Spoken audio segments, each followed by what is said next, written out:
नमस्कार मंडळी. सोशल मीडियाच्या या जगात पॉझिटिव्हिटी तसेच निगेटिव्हिटी देखील आपल्या आजूबाजूला खूप पसरलेली आहे. जर तुमच्या आजूबाजूला नकारात्मक लोक असतील तर ते तुमच्या मानसिक आणि शारीरिक स्वास्थ्यासाठी हानिकारक ठरतात.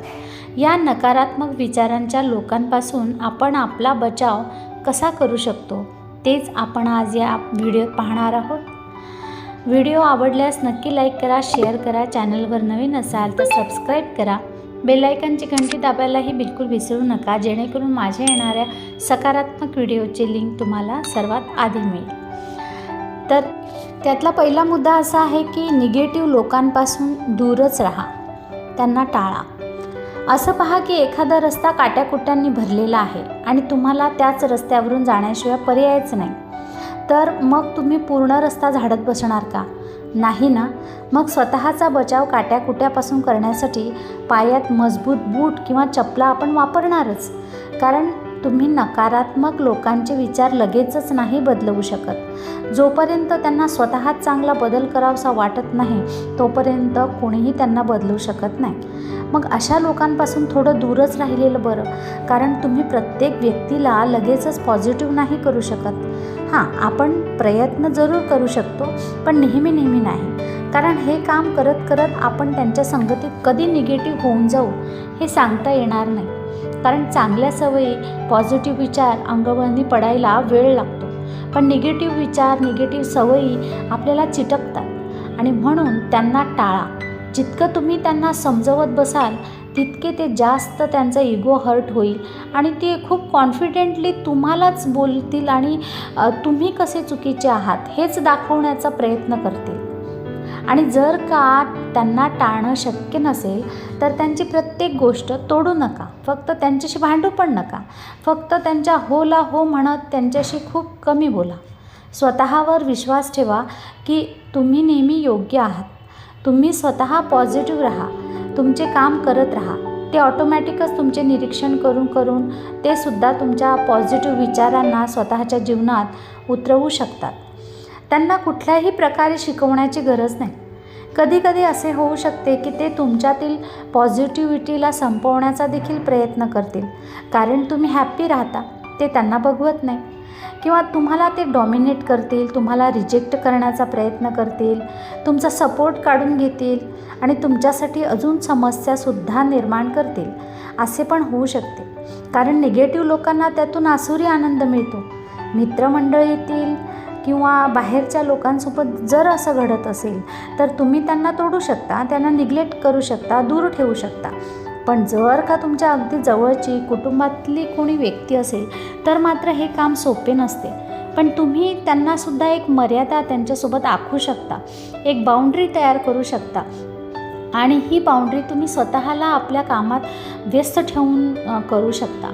त्यासाठी तुम्ही ध्यानधारणा करू शकता, एक्झरसाईज, काही ब्रिदिंग एक्झरसाईज म्हणा, छंद जोपासू शकता, वाचन, स्वतःला आनंदी, जास्तीत जास्त आनंदी ठेवण्याचा तुम्ही प्रयत्न करू शकता. तीच तुमची एक बाउंड्री असेल. तुम्ही त्यांना सांगू शकता की ही माझी बाउंड्री, याच्या आत तुम्ही यायचं नाही, बस.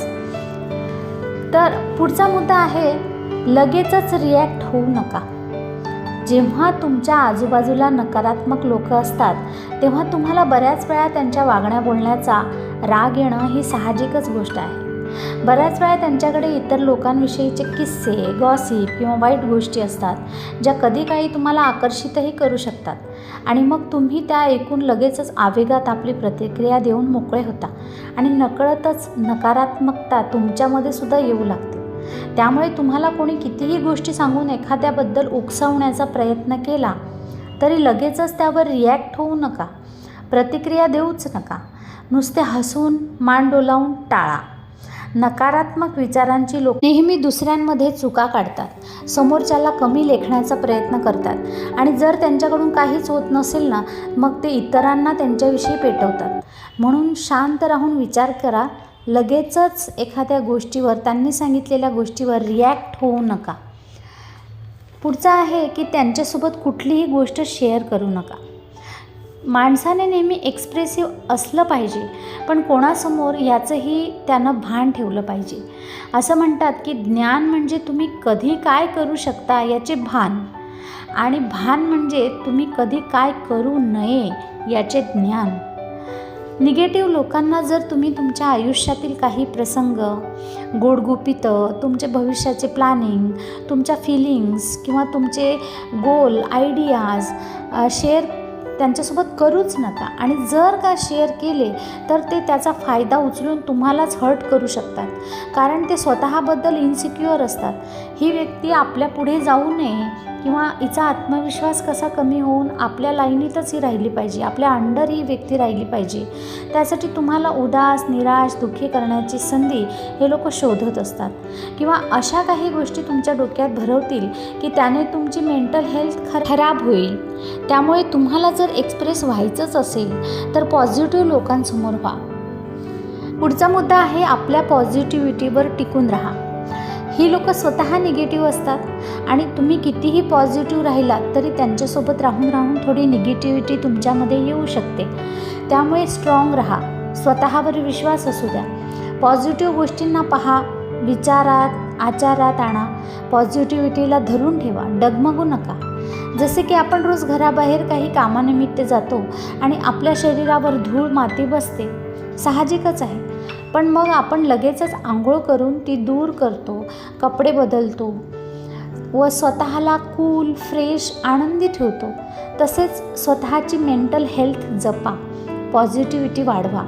निगेटिव्हिटी आपोआपच तुमच्या पासून दूर राहील. समोरच्या व्यक्तीला त्याचा आचार विचारातून ओळखा की ही व्यक्ती निगेटिव्ह आहे की पॉझिटिव्ह. आणि स्वतः दुःखी, कष्टी, उदास, निराश, ईर्ष्येने भरपूर राहण्यातच निगेटिव्ह लोकांना खूप आनंद वाटतो. अशी लोक तुम्हाला काय चांगलं देऊ शकतील? काहीच नाही.